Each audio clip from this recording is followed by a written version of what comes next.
উকিল সাহেব, ট্রেনের দরজায় চাপা লেগে আমার আঙ্গুল কাইটে গেছে, রেলওয়ের নামে মামলা করব, মামলা লেখেন। মামলা করবেন ঠিক আছে, রেলওয়ের কাছে কি দাবি করে মামলা করবেন সেটা বলেন। আমার আঙ্গুল কেটে গেছে, রেলওয়ে আমারে 20 লাখ টাকা জরিমানা দেবে। যদি প্রশ্ন করে আঙ্গুলের দাম 20 লাখ টাকা কিভাবে হয়, তখন আপনি কি বলবেন? তখন আমি বলবো, এই আঙ্গুলের ইশারায় আমি আমার স্বামীকে নাচাইতাম।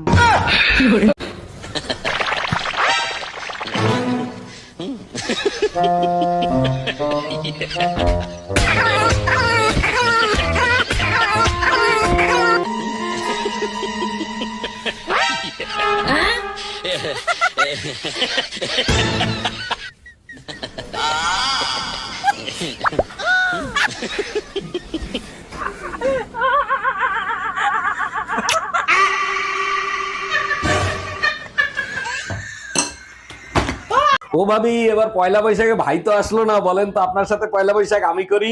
করেন, সমস্যা নাই, কিন্তু আপনার ভাই পয়লা বৈশাখে যা যা করে আপনারও কিন্তু তাই করতে হবে। বলেন কি ভাবি, আমি তো অপেক্ষায় ছিলাম ভাই যা করে সেটা করার জন্য।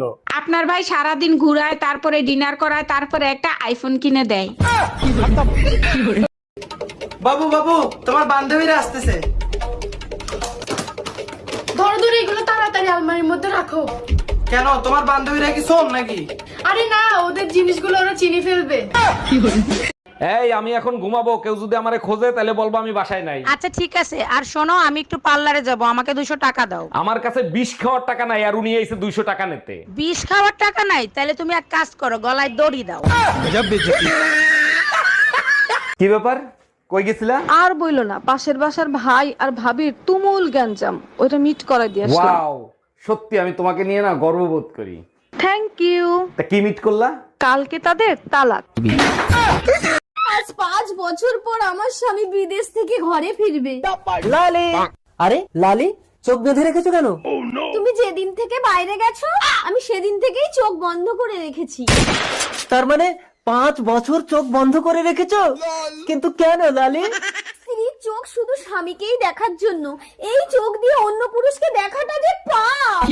আরে পাগলি, স্বামীকে যদি মন থেকে ভালোবাসো, অন্য পুরুষকে দেখলেই বাকি। না, অন্য পুরুষকে দেখলে আমার সারা গাহক পা কিরম একটা হয়। লালি, তুমি না সাক্ষাৎ সতী। চলো না একটু ঘরের ভেতরে। আস্তে টেনো না, পেটে বাচ্চা। কি করে? কে? আমি তো 5 বছর বাইরে ছিলাম। বলতে পারবো না গো, আমি তো চোখে দেখি না। আমি কেন মরি না? কুরবানির গরু কিনতে গেছিলাম, 1.5 লাখ টাকা কইছে, আমি 30,000 টাকা কইছি, দিলো না। তোমার কপাল বলো গরু কথা কইতে পারে না, তা নাইলে তোমার খবর ছিল। যদি গরু কথা বলতে পারতো তাহলে কি বলতো? এ সুসলা বাপারি, তুই কি গরু কিনতে আইছো না পোল্ট্রি মুরগি? হ্যালো, শোনো, গরম একদম সহ্য করতে পারতেছি না, আজকেই তুমি আমার এসে নিয়ে যাও। ফাজলামি করো, তোর বাপের বাড়িতে এসি আছে, এসির ভিতর আবার গরম লাগে কি করে? এসিতে তো শুধু শরীর ঠান্ডা হয়, কলজা তো আর ঠান্ডা হয় না। তার মানে আমার মাথা না খাইলে তোর কলিজা ঠান্ডা হবে না, তাই না?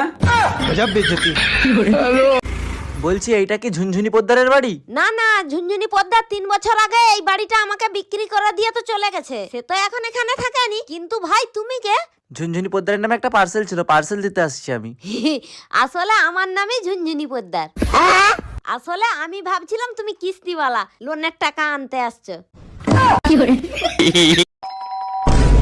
এই তাড়াতাড়ি পালো, আমার বড় এসে গেছে। তাড়াতাড়ি পালো, আমার বড় এসে গেছে। 1 মিনিট, তোমার বর তো আমি, তুমি আমাকেই পালাতে বলছো কেন? আচ্ছা, তুই যদি আমারই বড় হোস্টেলে পালাচ্ছিলি কেন, বাজে ছেলে একটা? যদি তোমার প্রমোশন হয় তাহলে আমাকে কিন্তু সিঙ্গাপুর নিয়ে যাবে। সিঙ্গাপুর না, আজিমপুর।